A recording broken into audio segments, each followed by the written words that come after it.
Faji për Koçanin është në krye të MPB-s, kështu akuzojnë nga LSDM opozitare për tragjedinë që ndodhi në diskotekën Puls në Koçan, në të cilën humbën jetën 62 persona dhe u lënduan rreth 200 të tjerë.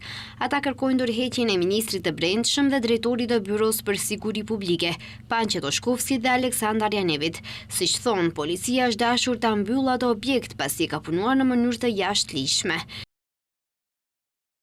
Në presion të LSDM-s dhe opinionit, përfundimisht nisën procedurat kundër disa shefave të MPB-s. E vërteta doli sheshit. Policia ka pasur për obligim që ta mbyllë objektin i cili punonte ilegalisht dhe jo të realizojë kontrolle në kundërshtim me procedurat operative. Edhe Levica mendon se për shkak të reagimit të fuqishëm të opinionit u krijua presion për pushtetin, sepse siç thonë, hetimi fillestar ishte absolutisht për mbrojtjen e personave të afërt me VMRO të PMN.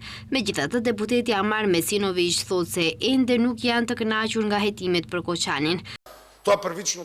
Arrestimet e para për të cilat mburën Toshkovski, Miskovski dhe VMRO të PMN në shumë raste u tregua se është për show. Pra, ato funksionarë që ishin të afërt me VMRO të PMN u liruan më njëherë.